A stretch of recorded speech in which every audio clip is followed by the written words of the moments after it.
Welcome back to Dano Loves Music, where we take a deep dive into the history of pop music alphabetically, and not a deep dive into Quebecois microtonal music. So, today let's take a look at 10 more hit songs alphabetically at the beginning of the letter D. So, we're going to start off with and actually today we're gonna have a wide range of 1-star songs and 5-star songs, all the way up and down the range of quality. Some of my favorites and some absolute garbage. But we're gonna start off today with one of my favorite artists of all time, and especially the 21st century, the great French electronic music duo Daft Punk. And we're gonna start off with a 5-star song. It is their first big hit and their second single. The song is called Da Funk, and this was a United Kingdom hit single. It hit number 7 on the charts in 1997. It was from their debut album, Homework, and this was just a classic. It set the stage for what they were doing, especially in the early part of their career. It made the great use of the 303 synthesizer, set that kind of Giorgio Moroder type beat, classic groove, classic hypnotic beat, and of course a memorable video, Spike Jonze video, if you want to check that out.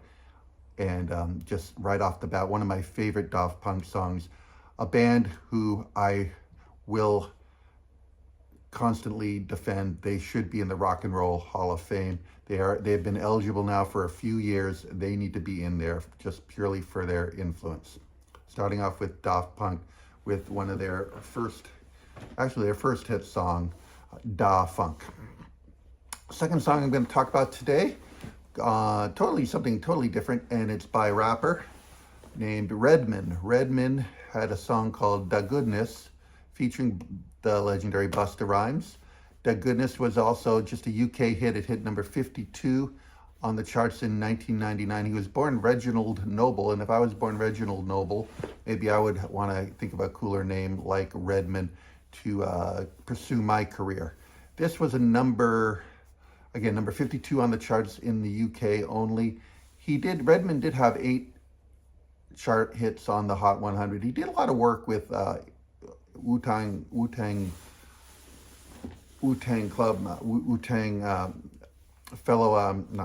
but he did a lot of work with Method Man, and did a lot of collabs with him. But this was right off the bat just a great flow.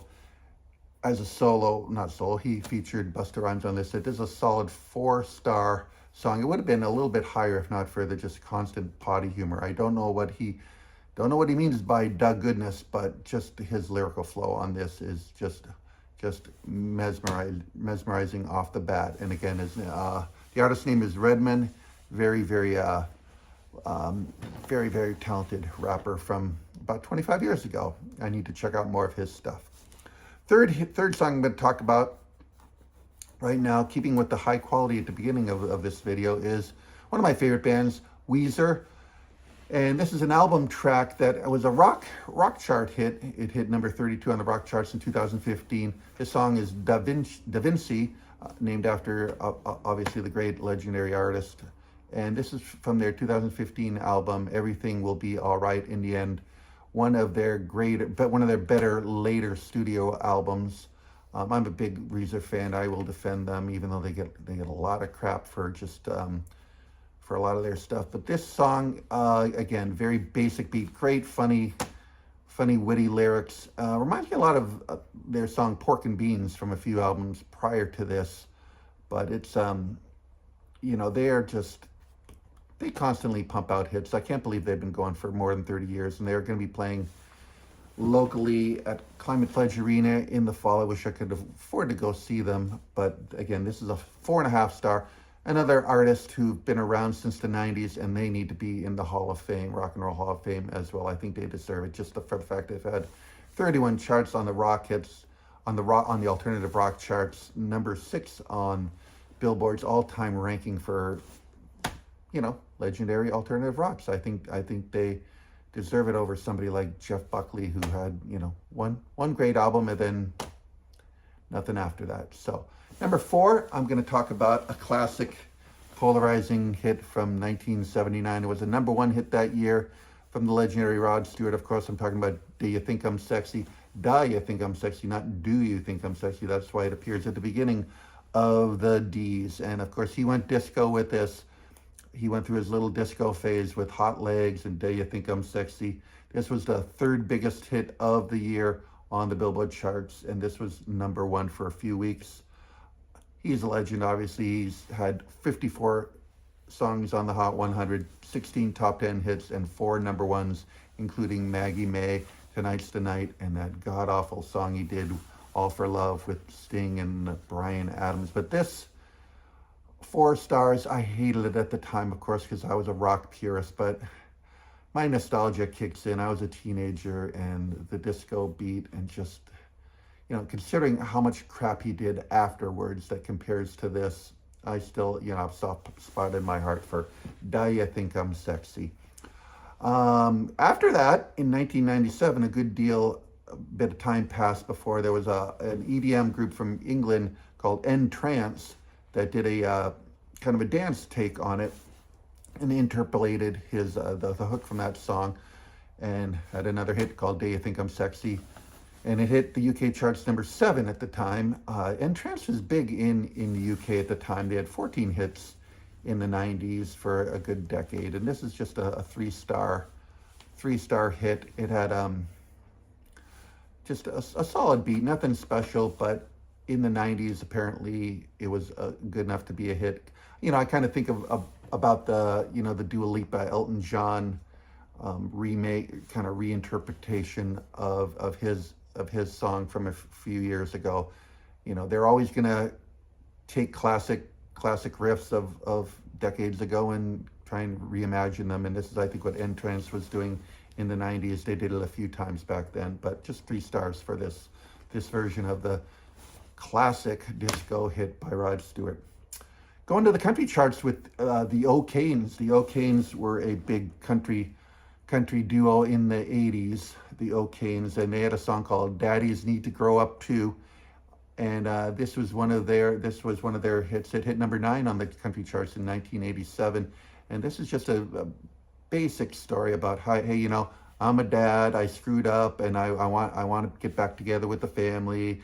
And, you know, I know you're a kid and you're trying to grow up, but I messed up a lot, and I need to grow up. I need to learn my lesson. It's very, very pandering and very, not a huge fan of it. It's got a good melody, traditional country in the 80s. There were a lot of great, like, duos back then, like Foster and Lloyd and the Judds, obviously, and the O'Kanes were kind of in that mold, but they had a handful of hits. Then they went away, and this is one of their bigger hits, and it's called Daddies Need to Grow Up Too, 2.5 stars. Moving on, from 2.5 stars all the way down to 1 star. We had a rapper just a handful of years ago, 2019, that hit number 78. His name was Blueface. He was born Jonathan Porter. Jonathan Porter had a song called Daddy, and I would just avoid this like the plague. He featured Rich the Kid, another rapper from the late teens, and just garbage, right? A lot of braggadocio about being a baby daddy, and Bentleys and Lamborghinis, and just the kind of trash that I do like a lot of modern hip hop, but this dude, I'm glad he only hit the charts twice, and then fortunately we have not had to hear about any of his stuff since the pandemic. Yeah, very, very big ego. The less I say about Blueface, the better. And let's move on. 3 more songs to go. Again, we've got a lot of some 5-star song, 1-star song, which I just talked about. This song, not much better, 1.5 stars, from Psy, the South Korean rapper who gave us Gangnam Style in 2012. He had a follow-up, Gentleman, and then it just became diminishing returns after that. Guess what? We have another Daddy song. This song, just so cringy. He was taking the template from Gangnam Style, and he ran with it and tried to get away with it, and it's just so cringy, the video. Please don't watch the video. Your eyes will never recover. This was only a number 97 hit in 2000 15. And, you know, it just makes me realize it's like he had a decade-long career before Gangnam Style hit over here worldwide. And some of that stuff before that, when he was in his 20s, was probably pretty good, but I don't know what he was thinking once he hit like global superstardom. It's just, he just gave up trying. And this song, just garbage. Two more songs to go. And they're both called Daddy Cool. The first Daddy Cool was from the German dance dance band from the 70s, Boney M. Boney M has such an interesting career because they're kind of famous worldwide for, they had a number of different hits. Rivers of Babylon, Mary's Love Boy Child, and Rasputin, all big in different parts of Europe, United States. This song was called Daddy Cool, which I just mentioned. And this was the first of their 4 Hot 100 hits here in the States. This hit number 65 in 1977. Again, a fun, interesting band that was big for, again, about 10 years or so, mainly in Europe and over here. Rasputin is my favorite song of theirs. I wish that was a hit here, but if you get a chance to hear that one, that's a great song. This has a good bounce to it, good back and forth between the male lead singer and the female chorus. Good 3.5 stars, and it's kind of got a catchy beat to it. But Boney M, some of their songs like Mary's Love Boy Child has a lot of lasting power, especially around Christmas time. And Rivers of Babylon has a great melody to it as well. The last song I'm going to talk about, again, not worth your time, 2 stars, a UK hit, top 10 UK hit, number 6 in 1977, band called The Darts. And The Darts in the late 70s, I think this was the UK's version. They're trying to be Sha Na Na, I think. Correct me if I'm wrong if you remember them. Sha Na Na was a 70s group that tried to capitalize on the 50s revival, and they did a lot of doo-wop covers. Sha Na Na did, and the Darts were trying to do the same thing. And Daddy Cool, it was like a medley of Daddy Cool combined with The Girl Can't Help It, which is a classic Little Richard song from the 50s. And again, I don't know why we needed to hear doo-wop revival songs done half rate when the 50s were right there. We could just hear the 50s original songs by the original legendary bands and artists. And they, you know, just especially watching the video, they were trying to dress the part, and you know, the Grease was the Grease musical was coming the forefront. I just don't get it.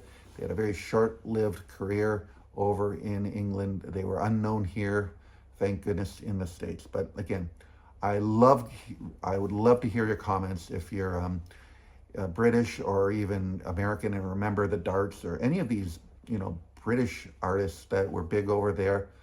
God knows our American artists that were crappy as well. You know, I love hearing the good stuff, the bad stuff, and again, just looking forward to hearing some give and take. And those are the 10.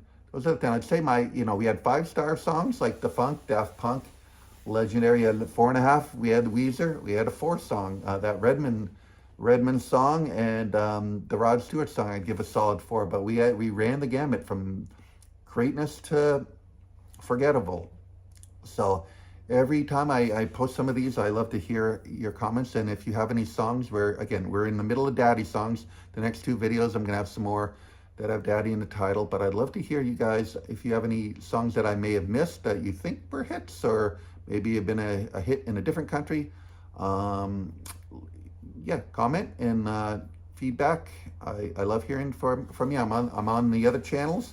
I'm on Blue Sky, I'm on X, I am on Instagram and other places. Sorry I didn't get to talk about Angine de Poitrine today, but maybe that's for another video.